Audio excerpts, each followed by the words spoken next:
Hey guys, it's Danny Elliott. Welcome back to the show. Thank you for joining me today. So today I want to talk about the housing market because it seems that right now the narrative is shifting, and even some of the biggest real estate investing housing bulls out there are starting to come out with, what if the housing market actually crashes? These are guys who have been telling us for the last 2 years that asset prices are going to continue to go up. There's been so few transactions going on in the housing market that the prices haven't moved, but the level of transactions is way down. But I want to talk to you guys about something that nobody ever talks about in the mainstream media, and it's consolidation. Now, a few episodes ago we talked about the 10 real estate markets where inventory is surging right now. The people that are leaving Phoenix and Tampa and Dallas-Fort Worth, if everyone is relocating out of these markets, then where are they going? They're moving back to the Midwest, back to the Northeast. The households are consolidating into fewer households. So it's consolidation.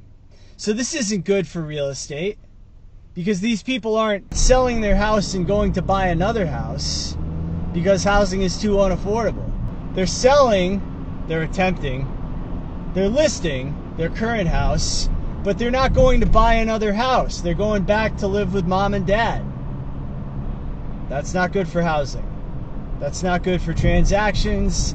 That's not good for your local realtor.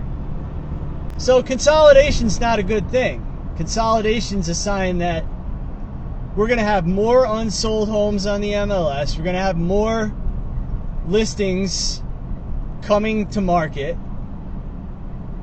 And nobody's going to buy them because nobody's taking out a 7% mortgage to buy these overpriced homes. The narrative is starting to shift in the market. The prices are starting to come down in Florida overall. And, you know, people are looking at their Zestimate, and the Zestimate is dropping. Once these boomers figure out that their house is not really worth what the Zestimate says it's worth, once they start to realize that the sold homes are going for way less than the listed homes, like once they start to see that spread, it starts to get scary for them. And this is the moment when everything starts to change. I'm telling you right now, this is the moment. Because when people start to figure out that the sold homes are way below the Zestimate price on their asset, that's when the forced sales begin. That's when people start dropping the price and they start saying, hey, we gotta sell. Like, I got some stuff listed on Craigslist right now, right? And I don't know what it's gonna sell for, honestly. Maybe I don't even know what that thing is worth. So I throw out a price like $800. Now, if it sits there at $800 for 2 weeks, nobody buys it, I'm going to drop it to $600. Maybe nobody buys it then. I drop it to $450. Then when I drop it to $450, I get 2 emails, like within 3 days. Now, that's how I know that it's priced right. That's how I know it's within fair market range. It's the same with housing. So if you got a house that's on the market and it won't sell, and you need to sell your house, you're going to start dropping the price until the phone starts to ring. Until your agent calls and says, hey, I got a couple buyers that are interested. That's it.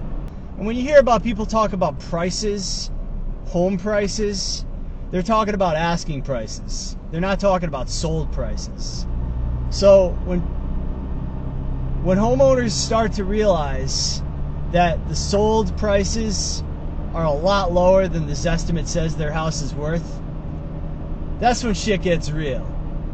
That's when people start to really price their houses according to fair market value, and that's when deals start to happen. They want you to make a strong offer on Zillow. Don't listen to that shit. You need to look at comps. You need to look at sold homes in that area. If it doesn't rent for more than the cost to hold that house, then you don't buy that house. It's plain and simple. So that's what you guys need to do. You know, we got 7% interest rates out here, so you got to figure out what it would cost you to hold that asset. And if it doesn't rent for more than that monthly payment, then you don't buy it. I think the narrative is changing right now. I think it's an exciting time. You know, spring is here. There's no transactions. The MLS is loaded up with overpriced unsold homes right now. And we need something to break this gridlock we're experiencing right now. So this is good. So just wanted to come on here and talk to you about that real quick today, guys. Thank you for joining me, and I hope to see you in the next one. Don't forget to like and subscribe, and hit the notification bell. Leave me a comment below. Thanks for watching. I'm Danny Elliott.